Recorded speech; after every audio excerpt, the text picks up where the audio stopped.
அனைத்து அன்பான உறவுகளுக்கும் என் அன்பான வணக்கம். மணி 2:45 ஆச்சுங்க. கடை முடிச்சாச்சு. என்ன கடை அப்படின்னு புதுசாக பார்க்குறவங்க கேட்பீங்க, என்ன கடை, இந்நேரத்தில் என்ன பண்ணுறேன்னு. சிக்கன் ரைஸ் கடை. ஒவ்வொரு வீடியோலையும் சொல்லிக்கிட்டே இருக்கேன். சரி, இதுலேயும் சொல்லி ஆரம்பிச்சிடலாமே அப்படின்னு சொல்லியாச்சு. முடிக்க 3 மணி ஆயிரும். 2:45 3 மணி ஆயிரும். இன்னைக்கு என்ன பண்ணா, நேற்றே நான் சரி லவ்வர்ஸ் டே ஸ்பெஷலாக ஏதாவது டிப்ஸ் கொடுக்கலான்னு நினச்சேங்க. எல்லாருக்கும் இனிய லவ்வர்ஸ் டே நல்வாழ்த்துக்கள்.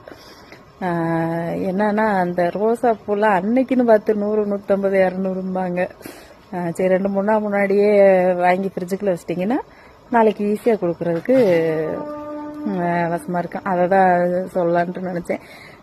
இன்னைக்கு அதுக்கப்புறம் யோசித்தேன், வேண்டாம். ஏன்னா நான் சொல்கிறது கல்யாணம் ஆனவங்களுக்கு, லவ் மேரேஜாக இருக்கட்டும் இல்லை மேரேஜாக இருக்கட்டும், கல்யாணம் ஆனவங்களுக்கு. நான் அந்த கல்யாணம் ஆகாத லவ்வுக்குள்ளே நான் வர விரும்பலை. ஏன்னா நம்ம வீடியோ பார்க்குறவங்க மேக்சிமம் கல்யாணம் ஆனவங்க. அப்புறம் என்னோட அண்ணிமார்கள் எல்லாம் என் புருஷனுக்கு டிப்ஸ் கொடுக்குறியா அப்படின்ட்டு விளக்கமாத்த தூக்கிட்டு வந்துட போகிறாங்க. தயவுசெய்து நான் இல்லை.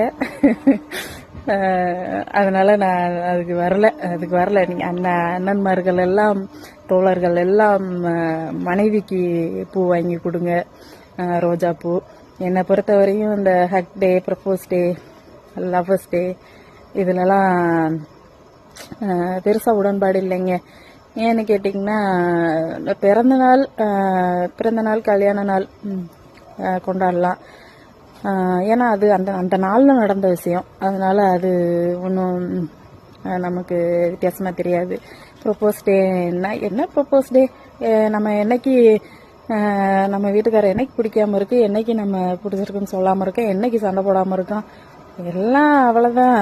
என்னைக்கு நம்ம மாற்றி மாற்றி ஒன்று எனக்கு பிடிச்சிருக்கு மாமா, ஒன்று எனக்கு பிடிச்சிருக்கு கொண்டாடின்னு சொல்லிக்கிறோமோ அன்னைக்கு தான் ப்ரொப்போஸ் டே. அது வருஷத்தில் அடிக்கடி வந்துக்கிட்டே தான் இருக்கும். என்னைக்கெல்லாம் ஒருத்தருக்கு ஒருத்தர் அன்பை பரிமாறிக்கிறோமோ அன்னைக்கெல்லாம் ஹக் டே. அவ்வளோதான். என்னைக்கெல்லாம் நம்மளுக்கு பிடிக்குதோ அன்னைக்கெல்லாம் லவ்வர்ஸ் டே. அவ்வளோதான். இதுக்குன்னு ஒரு நாளில் வைக்கணுமா என்ன? என்னைக்கெல்லாம் சண்டை வருதோ, சாக்கி ஜான் மாதிரி ஒருத்தருக்கு ஒருத்தர் அடிச்சு குத்திக்கிறோமோ அன்னைக்கெல்லாம் சாக்கி ஜான் டே. அப்படியெல்லாம் ஒரு டே இல்லை, சொல்றேன். அவ்வளோதான். இதுதான் வாழ்க்கை. இதுக்குன்னு தனியாக ஒரு நாளை தேடி கொண்டாடணும்னு அவசியம் இல்லை. இருந்தாலும் அதை கல்யாணம் ஆனதோ இல்லை நாளைக்கெல்லாம் நிறைய பேர் கல்யாணம் ஆனனாலே அன்னைக்காக தான் இருக்கும். அவங்கெல்லாம் யாராக இருந்தாலும் சரி, ஒருத்தருக்கு ஒருத்தர் பூ வாங்கி கொடுத்து என்ன பிடிக்குதோ வாங்கி கொடுத்து சந்தோஷமா இருங்க. மிக்க நன்றி.